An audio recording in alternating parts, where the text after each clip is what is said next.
Baik Pak, terima kasih. Tadi Bapak juga sempat cerita harga lukisan gitu ya. Nah, betul. kalau yang kemudian jalan yang kemudian membuat Bapak bisa terkenal Pak, terkenal gitu ya, atau eksis ya. Akhirnya jadi eksis, gitu. jadi Gimana, sampai Pak? sekarang di momen ini, sampai apa sekarang gitu? ini gitu. Pasca pameran tunggal atau bagaimana? Jadi setelah 8 bulan setelah saya lulus tahun 92, saya pameran tunggal tahun 93 di Bentara Budaya Yogyakarta. Itu sebenarnya spekulatif itu, karena belum punya duit. Jadi nggak ada gambaran pakai apa ntar biayai kan. Kemudian, yuk saya jalankan aja, saya masukin proposal, kemudian diterima, terus saya siapin. Dulu proposal susah bikinnya, melewati bisa 8 meja itu. Oh, seperti itu. Bredel ya Pak ya?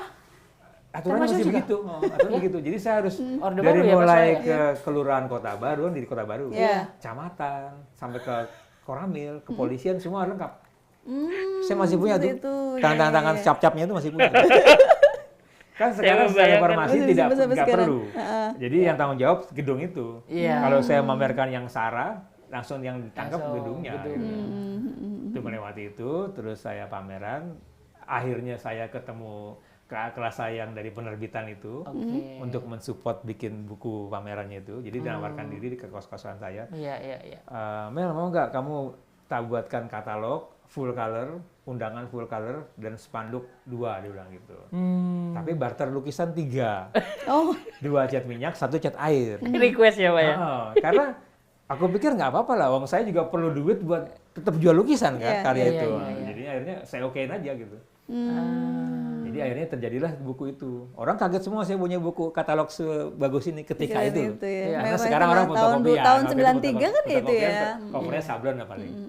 Dan ini berwarna semuanya. Nah, undangannya aja udah bagus juga tuh. Undangannya tuh yang undangannya juga sudah. Ini, secara tahun 93. Kemudian dibuatkan, terus pameran berlangsung dengan sesuai dengan harapan lah. Pembukaan juga bagus, penonton banyak, dimuat banyak media. Termasuk Kompas itu. Itu saya sendiri itu untuk mempromosikan diri. Saya nyepeda, ngasih press release ke KR, ke Bernas, ke Radio Jeronimo, ke Radio Unisi untuk dimuat dan ditayangkan gitu. Dan semuanya dimuat. Ada juga mereka yang datang dari koran lain, misalnya Suara Merdeka Semarang itu. Karena karya itu kan menarik karena jarang pelukis realis pameran tunggal. Pelukis realis. Kenapa itu kok bisa seperti itu? Susah ngumpulin karya realis itu. Karyanya lama dilukisnya. Kalau dia butuh duit kan dia harus jual juga lukisannya kan. Kapan ngumpulnya untuk jadi sebuah karya? Ini terjadi karena saya TA. Tukang air kan punya 20 karya. Mengkoleksi. Dan belum laku ketika itu kan. Ditambah karya baru 8 bulan tadi kan. Pameran dulu. Jadi setelah pameran kemudian ada yang terjual, saya percaya diri pelukis. Kemudian dimuat di koran Kompas ketika itu. Sampai saya diundang untuk datang ke McDonald Indonesia di Jakarta.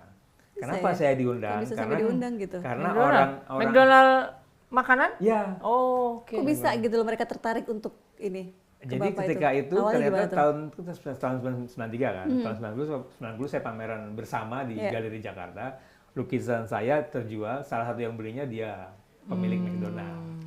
Tapi karena di galeri dia tidak mungkin memberi alamat nomor telepon saya kan, tinggal di mana untuk dia beli langsung, nanti orang semua ntar nggak ke galeri beli lukisan kan gitu kan.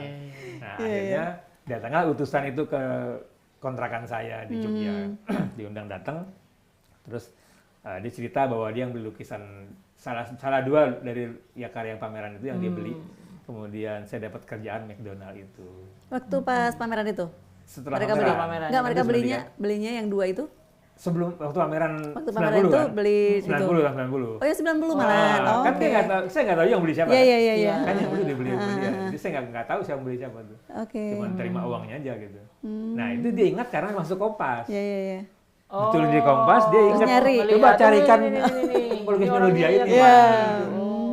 Dia nyuruh orang yang tepat. Kata dia ternyata dia pernah nyuruh sebelumnya, tapi nggak ketemu. Gagal. Di mana saya tinggal gitu. Karena bukan orang yang tepat. Kalau orang tepat itu dia tahu nyari pelukis kemana, ke Taman Budaya Jogja.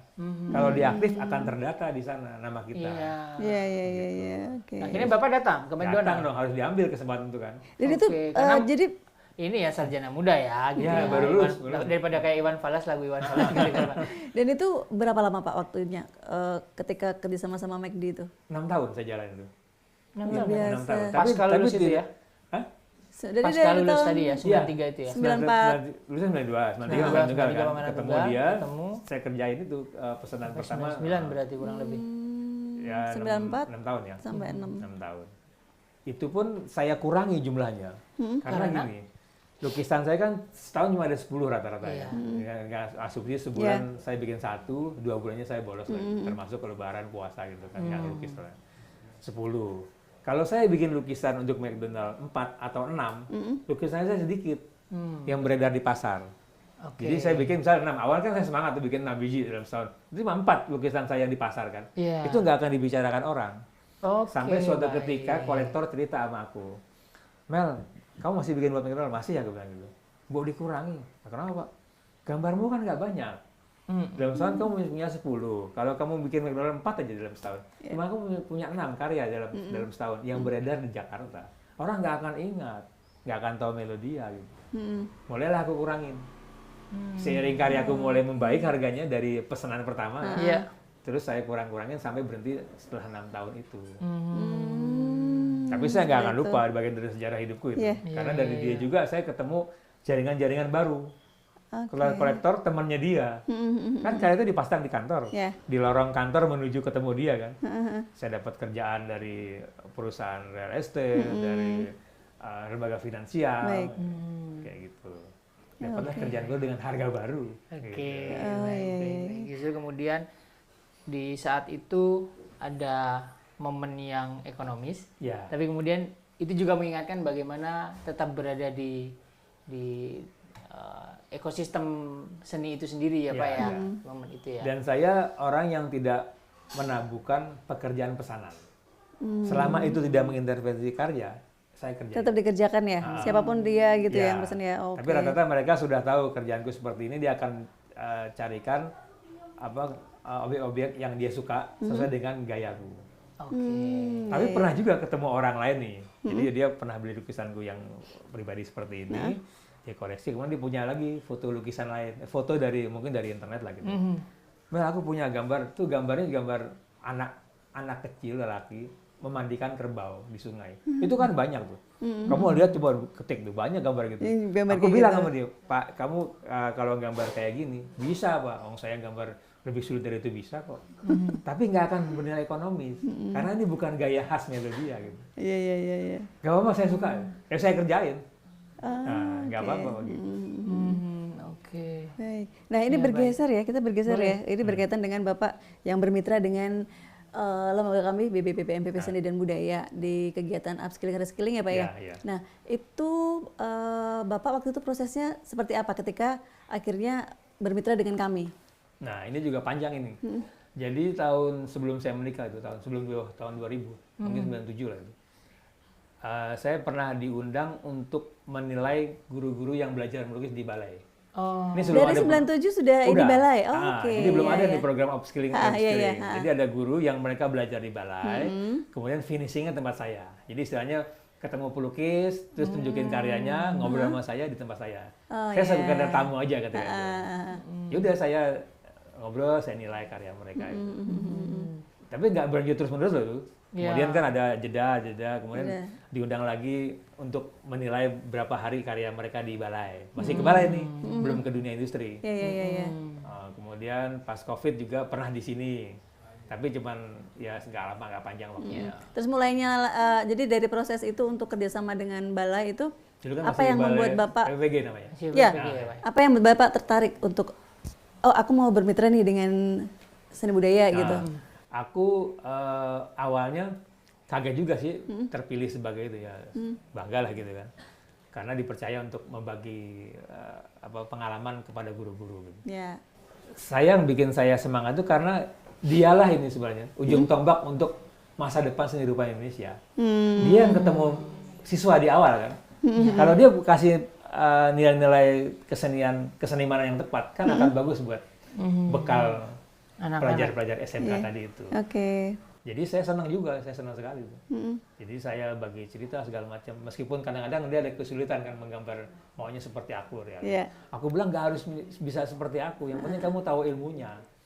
Jadi kamu yang bagi ke mereka tuh ya ilmu itu, dialah yang akan menggambar dan berkarya seperti harapan kita lah gitu. Itu yang bikin saya semangat. Oke, dan berkaitan dengan kemitraan Bapak dengan seni budaya, dengan kegiatan APRE ini, Bapak di situ sebagai apa? Maksudnya pas untuk bagian apa nih? Magang, pas magang atau studi tiru? Oh di magangnya. Magang. Oke. Magang berarti cukup lama ya berarti ya Pak ya di sini ya Pak ya. Yang paling lama itu 3 minggu, sekitar 2 tahun yang lalu, 3 minggu. Oke. Belum ada COVID setelah COVID, tapi belum ada penghematan anggaran. Iya. Minggu kan panjang. Kita lihat kamera biar di zoom gitu. Langsung gitu. Iya. Ya, dan gimana Pak kesan di sana? Maksudnya kemudian boleh cerita sedikit nggak proses bagaimana guru-guru itu? Rata-rata mereka antusias dengan cara menggambar saya itu. Ya pernah juga sih ketemu beberapa guru yang memang punya basic yang bagus. Jadi senang banget dia. Jadi hasilnya juga bagus. Kalau yang nggak bagus ya nggak apa-apa, saya besarkan hati dia, Pak. Yang penting kamu tahu tekniknya, caranya. Kamu nggak harus jadi seperti aku. Oh, ini juga proses panjang kan. Iya. Nggak bisa dalam waktu 3 minggu nggak bisa bagus lah. Tapi trik-triknya saya beritahu. Jadi jalan pintas untuk mencapai karakter ini seperti apa itu saya ceritakan. Bagaimana membuat efek-efek pasir di lukisan, efek-efek serat-serat daun. Iya. Dan itu apa namanya? Kan tadi 3 minggu paling lama. Jadi ada yang waktunya cuma sebentar gitu ada juga. Ada cuma bisa mencapai target. Tapi itu mencapai, itu dia. Kalau 3 hari itu saya ganti dengan bahan akrilik. Karena kan jadinya kan butuh tingkat kekeringannya agak lama. Akrilik cepat kan. Diganti bahannya. Jadi kalau besok 6 hari itu tetap cat minyak saya pakai. Sampai lah cat minyak. Kalau dia kerja dari pagi sampai sore, tertib kan mereka kan. Selesai. Tapi jangan terlalu besar ukurannya dan jangan terlalu rumit obyeknya. Syukur-syukur bisa yang soal ukuran kecil itu ya untuk memangsa pasar yang apartemen dan segala macam gitu ya untuk kurikulum yang berikutnya ya Pak ya. Dipandang masih enak. Jadi tetap bisa jalan ya ketika entah itu waktunya 3 minggu atau 3 hari pun tetap bisa gitu ya. Kalau 3 minggu itu kan bisa lebih panjang, dia agak besar ukurannya, size-nya itu. Dengan cat minyak juga. Iya. Baik. Bisa disiasati seperti itu. Bisa disiasati itunya ya Pak ya. Entah dari ukurannya yang diperkecil atau penggunaan dipermudah dan juga penggunaan material yang lebih cepat ini ya. Ya iyalah bisa 3 minggu, 3 hari. Siapa dulu dong? Melodia gitu loh. Jadi mereka juga nggak boleh tepuk tangan dulu deh, tepuk tangan semuanya. Oke. Yang nggak bisa, yang enggak. Oke, dan ini kita sekarang agak-agak ini ya, berkaitan dengan AI gitu ya. Iya boleh Pak. Nah gimana Pak? Sebagai karena kan gini ya Pak ya, mungkin juga saya tadi membayangkan mungkin kalau kita bikin prompt gitu dengan nama Pak Melodia juga mungkin akan ada banyak keluar karena Bapak cerita tadi bahwa Bapak juga sering mengupload gitu ya di Instagram, di Facebook dengan narasi-narasi pendukung bagaimana karya itu diciptakan gitu. Ada nggak sih Pak ketakutan tersendiri gitu terhadap AI itu sendiri atau Bapak justru biarin gitu? Saya stand in pada apa yang saya buat dan bagaimana saya merawat jejaring itu gitu atau bagaimana Pak? Kalau dalam seni lukis saya nggak begitu khawatir karena bagaimanapun apa yang dibuat oleh tangan oleh manusia itu beda hasilnya dengan mesin. Jadi kalau kita lihat ke buatan AI tadi, kita nggak akan menemukan jejak emosi di karya tersebut. Jadi kalau lukisan kan dia ada emosi senimannya. Itulah kenapa lukisan potret sampai sekarang masih ada orang pesan, masih ada potret diri maksudnya Pak ya. Masih ada orang pesan potret meskipun dengan digital, dengan print di atas kanvas itu bisa dibuat. Jadi saya nggak usah khawatir. AI itu menurutku bagus untuk pemancing ide aja. Referensi ya. Misalnya aku pengen gambar sepeda sudut kota misalnya, kan akan keluar tuh. Cari ya. Nah, itu bisa jadi inspirasi untuk menjadi karya baru. Saya mungkin akan hunting foto dengan tata letak seperti tadi, kira-kira gitu. Justru malah membantu ya, bukannya malah ini ya. Membantu kalau bagi. Sebagai sebuah referensi ya Pak. Iya.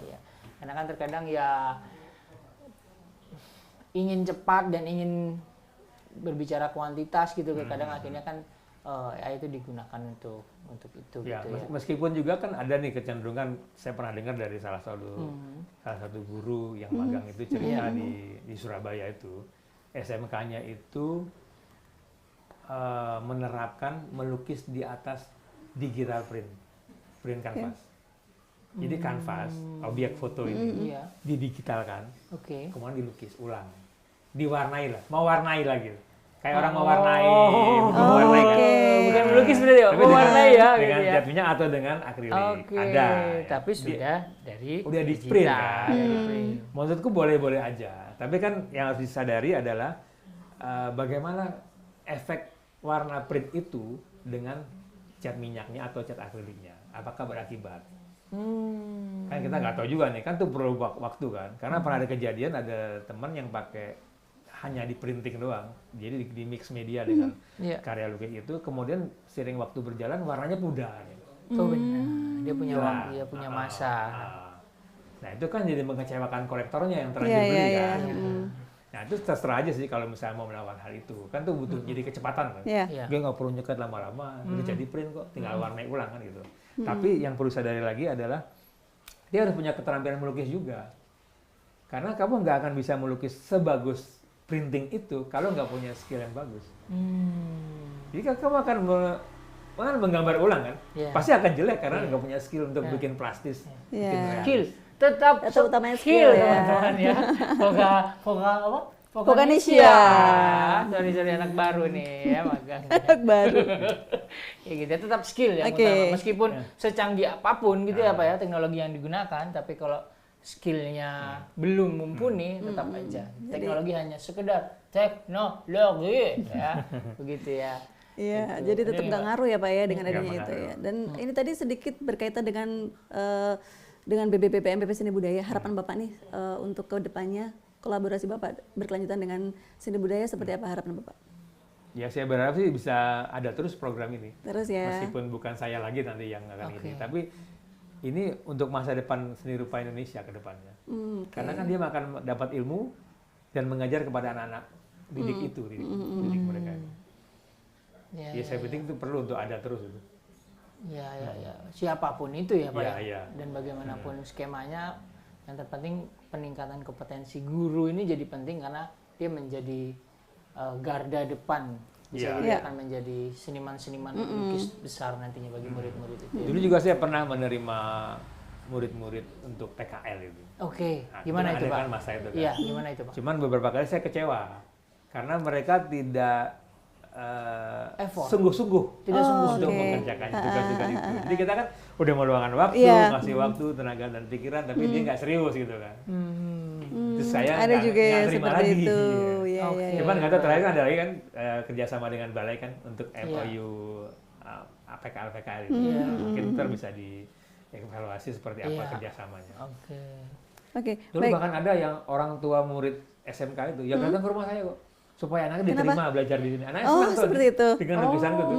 Anaknya itu senang sama di Instagram ada lukisanku, senang pengen bisa menggambar. Akhirnya Bapak terima? Enggak juga. Karena apa, saya lagi sibuk ada karena ada ini ya.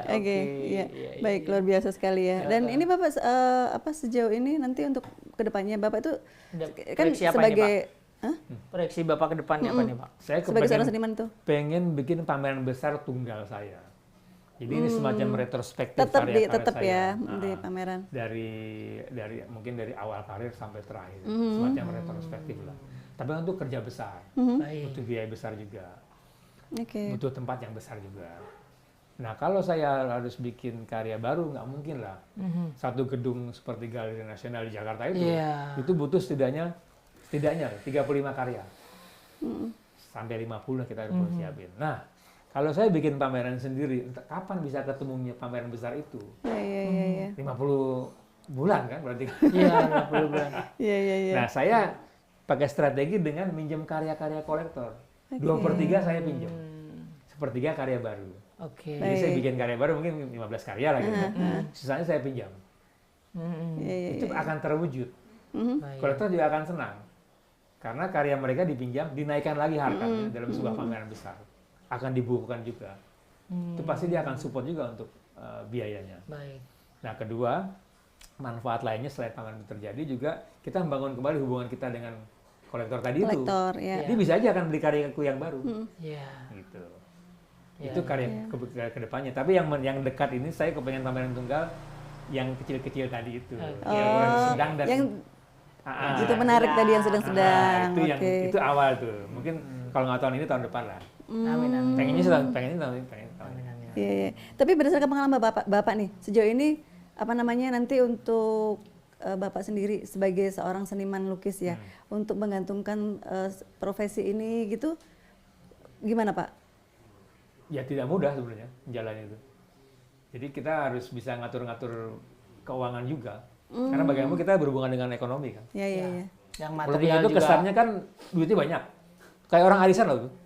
Bisa dapat gede, ntar nggak kita harus bayar sisanya kan di bulan-bulan berikutnya gitu. Iya, jadi nggak ini ya rutin, maksudnya kan dalam artian tergantung dari misalnya kayak ada penjualan seperti itu kan. Jadi nggak continue rutin tiap ini ada seperti itu. Iya. Tapi tetap fan-fan aja ya sampai sekarang sejauh ini ya. Bisa diatasi ya sama Jadi aku selain aku pameran dengan harapan laku tadi itu, aku juga mencari. Jadi menghubungi orang-orang. Siapa yang akan gitu ya. Target. Kan bagi orang-orang itu dia nggak penting-penting banget kan di lukisan gitu. Aku penting kerjaannya kan gitu ya. Nah, jadi kita harus lebih aktif. Kalau aku cuma nunggu di rumah nggak akan dapat kerjaan itu kan.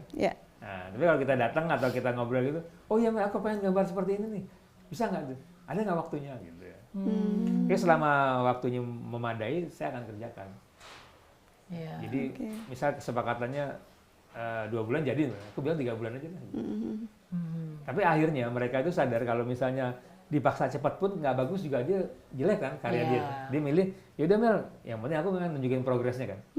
Begitu gambar dia diwarnai 50%, 60% tak kabarin, fotonya tak liatin. Bahwa aku mau mengerjakan karya itu bukan diselingi karya orang lain lah gitu kan. Itu pentingnya di situ. Karena dia setelah tahu kita kerjakan, bagi dia 3 bulan nggak apa-apa, yang penting bagus gitu. Iya. Luar biasa ini. Jadi kesempatan waktu juga disepakati, harga juga disepakati. Iya, oke. Aku bahkan siap loh terima denda. Mel kalau 3 bulan aja gimana? Tak kasih bonus lukisanku yang lain. Aku bilang. Gitu. Kalau denda nggak mau terima, tak kasih lukisan lain. Ada bundlingnya ya.